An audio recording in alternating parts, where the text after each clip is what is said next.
Assalamualaikum dan selamat bertemu kembali. Okey, kita nak tengok eksperimen 2.2 muka surat 38 buku teks. Eksperimen yang berkaitan dengan transpirasi pada tumbuhan. Okey, jadi kita belajar sama-sama.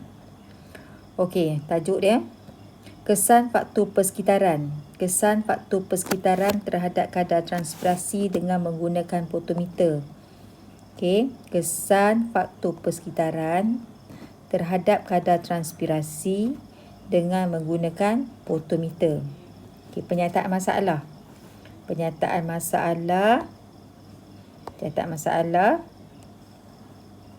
Apakah kesan faktor persekitaran terhadap kadar transpirasi? Apakah kesan faktor persekitaran terhadap kadar transpirasi? Tujuan mengkaji kesan faktor persekitaran terhadap kadar transpirasi dengan menggunakan potometer. Hipotesis, kadar transpirasi lebih tinggi dengan kehadiran angin. Kadar transpirasi lebih tinggi dengan kehadiran angin. Kadar transpirasi lebih tinggi pada keamatan cahaya yang tinggi. Kadar transpirasi lebih tinggi pada suhu yang tinggi. Dan kadar transpirasi lebih tinggi pada kelembapan relatif udara yang rendah. Ini antara hipotesis. Pemboleh ubah. Pemboleh ubah yang dimanipulasi. Faktor-faktor persekitaran. Pemboleh ubah yang bergerak balas. Kadar transpirasi. Dan pemboleh ubah yang dimalarkan, jenis tumbuhan. Yang dimalarkan ni ada banyak. Salah satunya adalah jenis tumbuhan. Nanti kita tengok apa lagi selain daripada jenis tumbuhan yang kita boleh tetapkan. Bahan yang kita perlukan dalam eksperimen ini adalah ranting yang berdaun. Contohnya macam ni kan, ranting yang ada daun, ranting yang berdaun, air, jeli petroleum, beg plastik, kertas tisu, radas, gabus, bikar, jam randik, pembaris, kipas meja elektrik, mentol 100 watt, potometer. Potometer tu apa dia? Nanti kita tengok gambar ajar ni kita boleh tahu. Okey, prosedur. Okey, di sini dia bagi tahu potometer. Potometer ialah alat. Potometer ni alat yang digunakan untuk mengukur pengambilan air oleh pucuk berdaun. Satu alat. Jadi boleh tengoklah dekat gambar rajah kat sini. Tengok gambar rajah ni.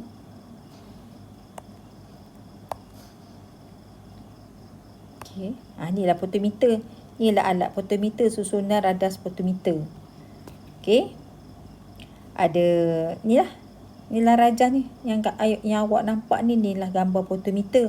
Ini namanya potometer gelembung. Okey. Step yang pertama. Sediakan potometer dan pastikan semua bahagian yang bersambung tadi disapu dengan jeli petroleum. Apa tujuan dia? Agar kedap udara. Ni tujuan dia ni.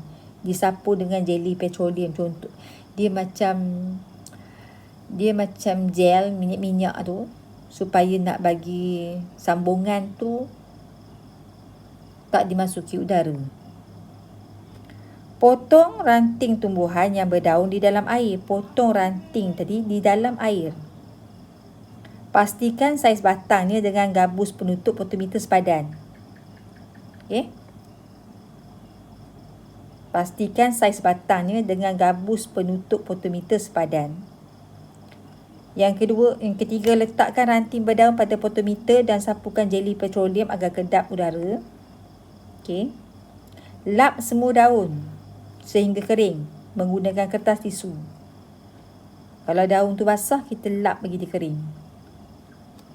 Isikan air ke dalam potometer sehingga penuh. Ni kita isi air kat sini ni. Isi air kat sini. Ni ada klip skru. Jadi bila kita buka klip skru tu, air akan masuk lah. Air akan masuk seluruh potometer ni. Kat dalam ni pun kita isi air juga. Ni pun air juga. Okey. Yang keenam, perangkapkan satu gelembung udara kecil pada pangkal potometer untuk digunakan sebagai penanda. Jadi kat sini ni kita setting satu gelembung udara dekat sini. Kita setkan supaya ada satu gelembung udara di sini ni. Gelembung udara sebagai penanda. Memang kita set dekat sini. Jadi kita tengok, kita boleh pembaris dekat sini. Pembacaan pembaris dekat sini kosong lah. Ya, kita setting gelembung udara dekat sini. Ni gelembung udara. Okey. Tandakan kedudukan awal gelembung udara sebagai P. Okey, yang ni kita tandakan sebagai P. Dedahkan fotometer di dalam bilik tanpa kipas. Dedahkan fotometer di dalam bilik tanpa kipas berpusing. Diikuti dengan mendedahkannya di hadapan kipas meja pada kelajuan 2. Dedahkan fotometer di dalam bilik tanpa kipas berpusing. Kita buat kali pertama, set ni kita buat kali pertama, kita letak dia bawah bilik yang kipasnya tak dibuka. Lepas tu kita buat lagi sekali. Kali yang kedua, kita letak pula di dalam bilik yang pasang kipasnya. Selepas 10 minit, ukur jarak gelembung udara dalam fotometer dengan menggunakan pembaris ataupun skala. Maksudnya lepas 10 minit mungkin gelembung udara ni dah bergerak ke sini. Jadi kita ukurlah jarak ni. Okey. Dengan menggunakan pembaris. Ulangi langkah 1 dengan 9 dengan mendedahkan set fotometer di bawah keadaan yang ni pula. Okey. Tadi kita nak kaji faktor pergerakan udara kan. Cikgu rasa macam ni lah kita buat macam ni. Kita ada 2 set macam ni. 2 set fotometer. Kita setkan 2 set. Satu set kita letak dalam bilik yang kipasnya tidak dipasang. Satu set lagi kita letak dalam bilik yang kipasnya berpasang. Lepas kita buat, dah dapat keputusan, kita ambil 2 set tu tadi, kita ulang pula. Satu kita letak dalam bilik gelap. Satu lagi kita letak dalam bilik yang ada cahaya. Ataupun kita letakkan di bawah mentol 100 watt. Dah kita dapat keputusan, kita pakai fotometer yang sama.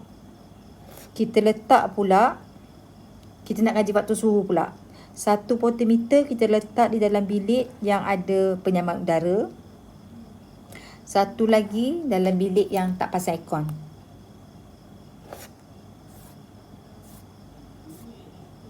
Okey, yang keempat, kita nak tengok faktor kelembapan udara.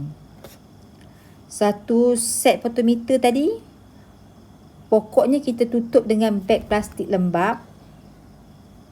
Dan satu pokok lagi, satu ranting lagi, satu set fotometer yang kedua, kita kita tak tutup ranting tu. Yang tadi kita tutup dengan beg plastik lembap. Yang satu lagi tu kita tak tutup apa-apa. Okey. Jadi kita ada berapa? Kita ada 4 keadaan lah, 4 situasi lah. Okey. Dan kita pun kiralah kadar transpirasi dengan menggunakan formula ini. Jarak pergerakan gelembung udara bahagi dengan masa. Masa tadi berapa minit? 10 minit. Yang ni kita ukur lah. Okey.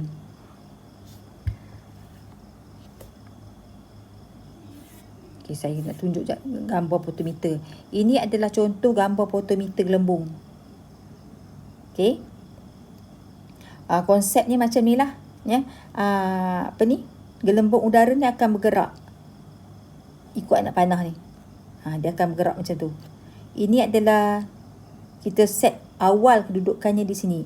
Kedudukan awal. Gelembung udara. Jadi gelembung udara ni akan bergerak ke sini. Contohnya dia sampai sini. Jadi last kali nanti kita akan ambil jarak daripada sini ke sini. Okey. Yang ni air dalam bikar ni adalah merupakan takungan air. Jadi bekalan air lah untuk untuk air dalam salur ni. Yang ni pula, okey. Apa gunanya bahagian ni takungan air ni? Okey. Air boleh dialirkan. Saya besarkan ni ya.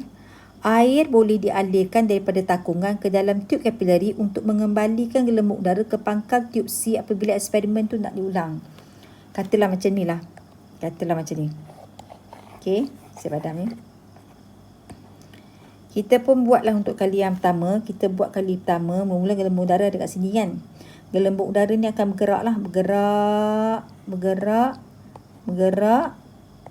Sampailah kat sini. Rasanya dia bergerak sampai kat sini je. Katalah gelembung udara tu bergerak sampai sini. Ini kedudukan awal. Ini adalah kedudukan akhir. Betul tak? Kita pun ambil lah bacaan. Ambil lah pembaris. Ukurlah jarak ni. Lepas tu kita nak buat kali kedua.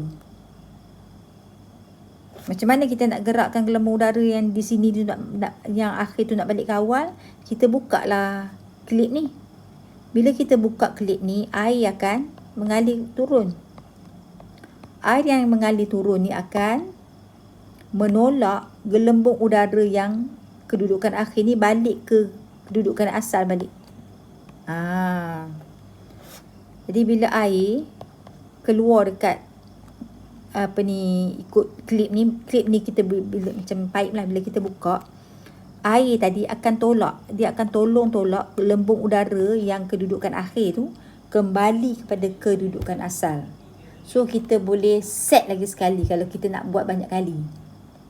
Itulah gunanya takungan air ni. Kalau tidak, macam mana kita nak balikkan gelembung udara kedudukan akhir ni, nak bagi duduk awal balik? Okey. Setiap sambungan kita bubuh jeli petroleum. Sambungan kalau ada apa-apa yang nak kena sambung lah, macam gabus ni ke, kita bubuh sapulah dengan jeli petroleum supaya dia kedap udara, tak masuk udara. Okey, apa-apa juga sambungan kita bubuh jeli petroleum. Air dalam bikar ditambah berterusan untuk menggantikan air yang telah tersejat daripada pokok tumbuhan. Okey. Ni adalah jenis satu. Kita ada jenis yang ringkas juga, jenis yang macam ni. Yang ni jenis 2. Fotometer gelembung yang paling ringkas. Kita bubuh air dalam bikar ni sebagai sumber air, dan kita setkan gelembung udara dekat sini, setkan satu gelembung udara dekat sini. Jadi gelembung udara ni akan bergerak ke atas kan, bergerak kat sini. Nanti kita ambil pembaris, kita ukurlah jarak ni. Cuma kelemahan set yang kedua ni, jenis yang kedua ni, kita tak dapat nak kembalikan gelembung udara tu kedudukan asal. Jadi kita kena rendam dalam air untuk dapatkan gelembung udara yang baru. Kalau yang tadi tu kita just buka takungan air tu, takungan air tu akan tolak gelembung udara tu pergi ke belakang balik. Yang ni tak boleh. Tapi dalam makmal selalunya kita akan guna radas ni lah. Radas yang jenis yang macam ni. Kedua-duanya adalah gelembung udara. Keputusan. Okey. Ni adalah keputusan. Okey, saya bagi keputusan ni untuk awak. Pergerakan udara. Okey.